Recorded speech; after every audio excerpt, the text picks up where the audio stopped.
ce qui est intéressant dans le travail autour du cinéma, c'est de se laisser vraiment envahir et intégrer les techniques cinématographiques. C'est-à-dire vraiment penser les coupes, les travelling.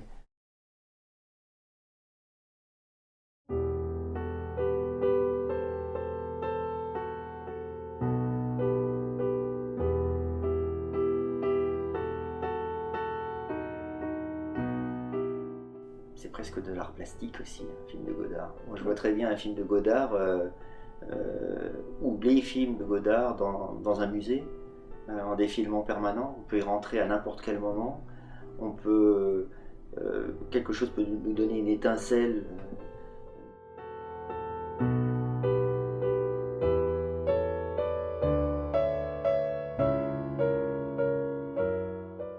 J'ai vu et entendu quelques interviews de Jean-Luc Godard et j'aime beaucoup en fait comment il parle. C'est-à-dire que quand il parle, pour moi, c'est comme un musicien qui improvise sur son instrument. C'est-à-dire on a l'impression que ce qui l'intéresse le plus, c'est de saisir la question, de cheminer avec elle, et s'il y a quelque chose d'intéressant à dire au moment où une sorte de réponse vient, il prend ce chemin. Et ça m'avait donné un cap, c'est-à-dire que je me disais en termes plus clairs que à chaque fois que j'improvise sur un thème, que ce soit écrit par Michel Legrand ou Delerue, si j'ai une idée, même incongrue, qui arrive, mais qui me paraît intéressante, je ne la lâche pas et je prends la déviation.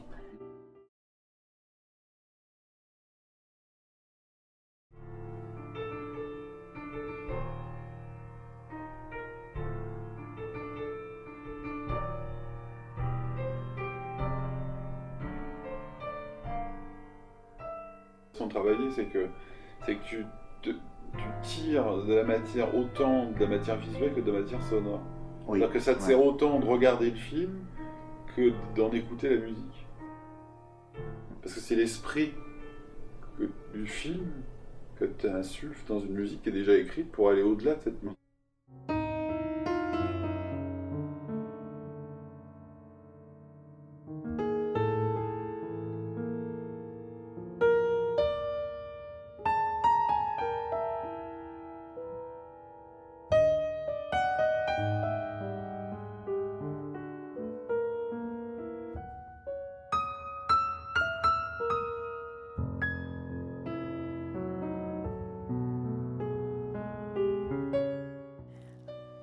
C'est le troisième disque de la série consacrée au cinéma, enregistré au studio La Buissonne.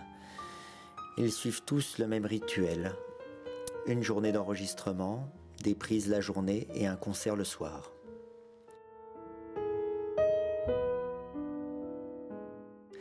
Le premier était consacré au grand compositeur de musique de film Bernard Herrmann, Ghost of Bernard Herrmann. Le suivant étaient des improvisations autour du film noir. Et maintenant, ce troisième opus consacré vaguement à Jean-Luc Godard.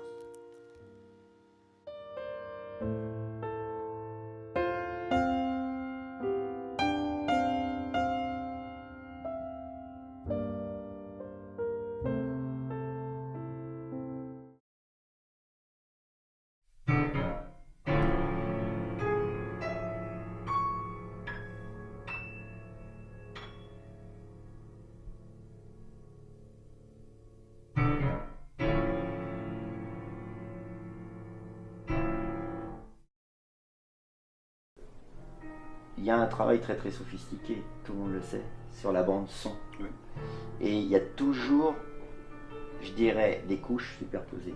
Des couches qui sont de la musique, mais il pourrait y avoir un train qui passe, un bruit parasite, un dialogue incongru, une voix off.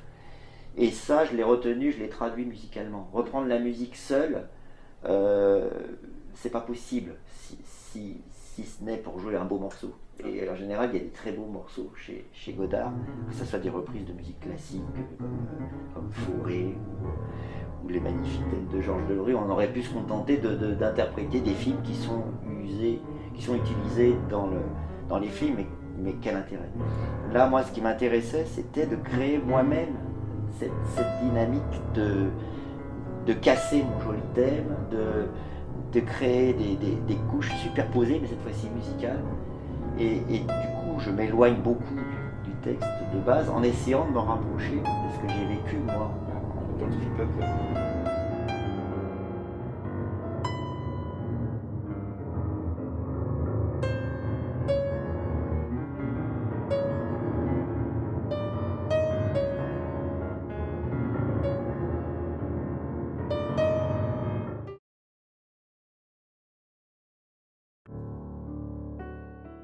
Un Miles Davis qui arrive pour enregistrer Kind of Blue est très proche de Godard. Il a quelques idées en tête. Et il a une musique, il n'a pas fait répéter ses musiciens exprès pour les tenir dans un état de découverte. Il a juste une sorte d'assistant réalisateur en la personne de Bill Evans qui va lui faire des plans magnifiques encadrés par ses harmonies.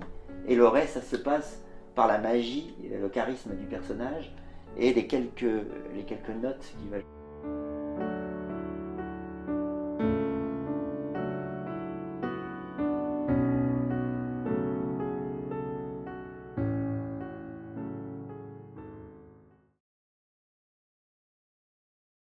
Et je trouve que ça reste d'une modernité, ça vieillira jamais, les scènes fortes des films de Godard.